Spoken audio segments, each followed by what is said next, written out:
انبیاء کی تین جماعتیں، 1.25 انبیاء کو مفسرین نے 3 جگہ پر تقسیم کیا ہے۔ پہلی جماعت انبیاء کی آدم علیہ السلام سے لے کر کے نوح علیہ السلام تک، ان کا کام اور ان کی ذمہ داری یہ ہے، یہ احکام شرعیہ کو بیان کریں گے۔ جو مان لے تو سبحان اللہ، نہ مانے تو اس سے کسی قسم کا ٹکراؤ نہیں ہوگا۔ اس جماعت کا کام یہ ہے کہ اپنا مذہب چھوڑو نہیں، دوسروں کو چھیڑو نہیں۔ یہ پہلی جماعت ہے۔ اگر کوئی بات مان لیتا ہے تو سبحان اللہ، نہ مانے تو اس سے کسی قسم کا الجھاؤ نہیں ہوگا اور اس سے کوئی ٹکر نہیں ہوگا۔ آدم علیہ السلام سے لے کر کے نوح علیہ السلام تک۔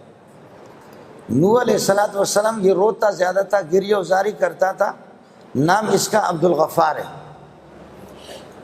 اور نوحا کا معنی زیادہ رونا۔ اللہ تعالی ہم سب کو یہ رونے والی نعمت بھی عطا فرمائے۔ یہ روتے زیادہ تھے تو اس وجہ سے ان کو نوح کہا گیا۔ ان کا کام یہ ہے کہ نوح علیہ السلام سے لے کر کے موسیٰ علیہ السلام تک احکام شریعہ کو، خدا کے حکم کو بیان کریں گے۔ بیان کرنے کے بعد اگر کوئی بات مان لیتا ہے تو مان لیتا ہے، نہ مانے تو پھر زبانی طور پر اس سے جہاد شروع ہوگا۔ اس کی برائی پر اور منکر پر نکیر کی جائے گی اور زبانی جہاد ہوگا، جہاد باللسان جس کو کہا جاتا ہے۔ یہ نوح علیہ السلام سے لے کر کے موسیٰ علیہ السلام تک۔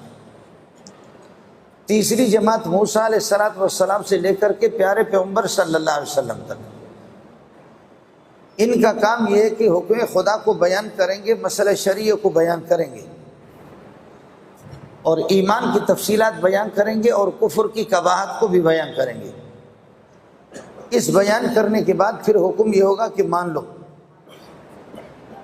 ایمان لاؤ۔ اگر ایمان نہیں لا سکتے تو پھر اپنے گھونسلوں کے اندر وہیں پر گھس کر کے عبادت کرو۔ چرچوں میں، مندروں میں اور کلیساؤں میں عبادت کرو، لیکن کفر کی پرچار اور کفر کی اشاعت کی اجازت آپ کو نہیں ہوگی۔ ہماری حکومتیں آپ کو تحفظ فراہم کریں گے، لیکن آپ کو ٹیکس دینا ہوگا۔ حتیٰ یؤتوا الجزیۃ عن ید وہم صاغرون، ذلیل ہو کر کے ٹیکس دو گے۔ کفر کے نعرے لگانے کے ہماری گلی کوچوں میں آپ کو اجازت نہیں ہوگی۔ پہلی بات آپ ایمان لائیں گے۔ اگر ایمان نہیں لائیں گے تو پھر یہ ہے کہ ہم آپ کو تحفظ فراہم کریں گے، آپ اپنے گھونسلوں میں، اپنی عبادت گاہوں میں عبادت کرو، لیکن یہاں اسلام کی روشنی صرف دنیا کے اندر پھیلے گی۔ آپ کو کفر کی پرچار کرنے کی اجازت نہیں ہوگی۔ آپ ٹیکس دیں گے، ہم آپ کے سارے حقوق آپ کو دے دیں گے اور اقلیتوں کا لحاظ کریں گے۔ بصورت دیگر اگر یہ آپ کو قبول نہیں ہے تو پھر یا تم یا ہم۔ آپ حضرات بات سمجھ لیں، یا تم یا ہم۔ یہ حضرت موسیٰ علیہ السلام سے لے کر پیارے پیغمبر تک یہ 1.25 انبیاء کی 3 جماعتیں میں نے آپ کو بتائی۔ اب ہمارے تبلیغ والی جماعت والوں کو اللہ جزائے خیر دے، وہ پہلی جماعت میں داخل ہیں۔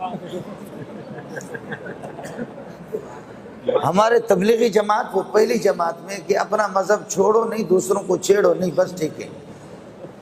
اگر آپ تبلیغی کو ڈھیلے اٹھا کر کے ماریں گے نا، تب بھی آپ سے بدلہ نہیں لے گا، اور وہ ڈھیلے اٹھائے گا، آپ بھاگ جائیں گے کہ شاید مجھے مار رہا ہے۔ وہ آپ کو مارے گا نہیں، وہ یہ کہے گا بھائی ٹھہرو، اللہ کے لیے بتاؤ یہ ڈھیلا پاک تھا یا پلیت تھا؟ آپ نے مجھے جو مارا، میں اپنے کپڑوں کو دھوؤں یا نہ دھوؤں؟ آپ بات سمجھ رہے ہیں؟ یہ پہلی جماعت ہے۔